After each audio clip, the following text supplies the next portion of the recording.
Maria and John, a married couple, moved to Italy. They fall in love with the country, with the food, with the lifestyle, but they hit a wall: the Italian tax system.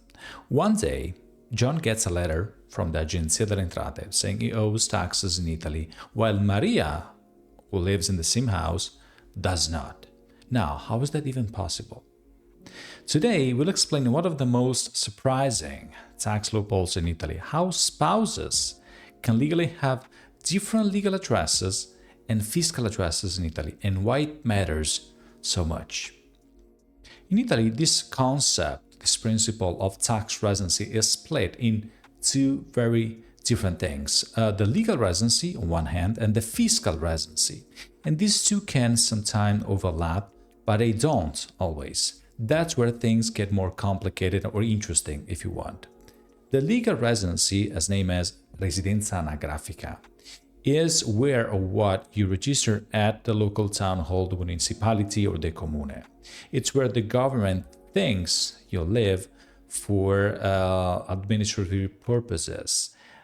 Fiscal residency, on the other hand, is where tax authorities, I can think about the Agenzia delle Entrate or the Guardia di Finanza, consider you as resident for fiscal purposes. And this depends on specific rules, domestic, international, not just where you sleep at night. And here's the twist: spouses in Italy do not automatically have to share the same fiscal residency, even if they live together legally. Yes, this can have major tax implications for both. Let's make Mark and Elena. They moved to Italy, they registered together, the legal residency in Florence, and they start living the dream. Mark works for a US company remotely under the W-2 and earns a high six figures salary. Elena, on the other hand, makes a few thousands as an artist with basically no taxable income. Now, because Mark spends more than 103 days in Italy, remember Article 2 of the Italian tax code, he has this center of interest here in Italy and is legally resident. So the Italian tax authorities say, well, welcome Mark, now you owe us taxes based on your worldwide income. Elena, on the other hand, spends more than half of the year in Spain for exhibitions. So because she doesn't meet the requirements of the 103 days rule and her center of interest is outside of Italy, she's not considered fiscally resident in Italy. And what's the result? Well, same legal address, but only one spouse is paying full taxes in Italy. Or let's pick another example. Imagine James and Laura.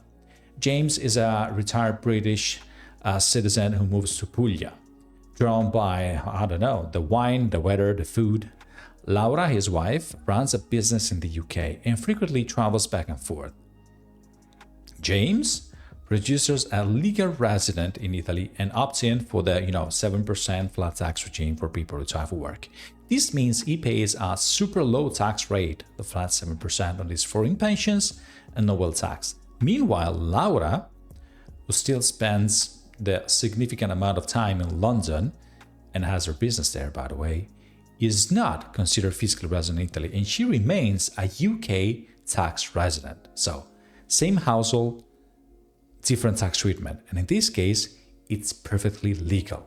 So why this principle of dual taxation matters this much? How spouses can optimize that? Well, number one, tax savings. If one spouse is a high earner while the other one is not, they may benefit from structuring their fiscal residency differently. Then, of course, global mobility. If one partner works internationally or remotely, they might avoid dual taxation. And why not? They can access to special tax regimes, some tax incentives such as, the 7% for retired people or the 200,000 flat tax for high net worth individuals apply only if you structure things right way. But here's the kicker. This is not something you can just declare. The tax authorities look at the actual facts, the full picture, like travel records, financial ties, and where you spend the most of the time. So it's way more than just 103 days. Before you start panicking, before you start packing your bags and booking flights to create the perfect tax plan, keep this in mind. Italian tax authorities are incredibly strict when it comes to fiscal residency. They don't take your word for it. They look for bank statements, utility fees, driving license, travel records, and even social media. Yes, posting too many vacation pics, too many selfies from Italy could backfire. So to stay compliant, here's what I would recommend. Number one, keep solid documentation. If one spouse claims for legal reason a fiscal residency elsewhere, make sure there is evidence, travel records, tax filing in another country, and so on. Then understand the tax treaties in details. Italy has hundreds of agreements with many countries to avoid dual taxation, but the details matter.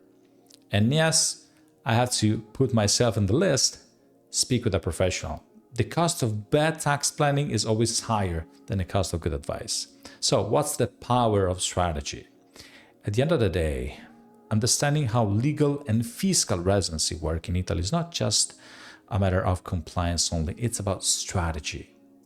The way you set things up can really mean the difference between massive tax saving and a costly surprise. In a country, especially in Italy, where the tax system can be, let's say, beautifully complex, knowing the rules can give you an advantage, can give you the upper hand.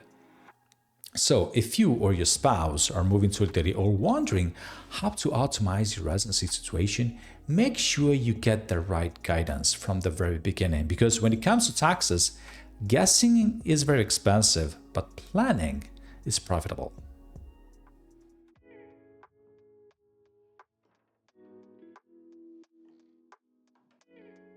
At Studio Rigo, we provide world-class tax and financial guidance for expats and international professionals in Italy. We don't just help you stay compliant. We craft strategic tax solutions tailored to high-level individuals who demand precision and expertise. If you are serious about optimizing your tax position, visit our website or connect with us on social media. We work with those who value excellence, and we look forward to assisting you. Thank you for watching. See you in the next video.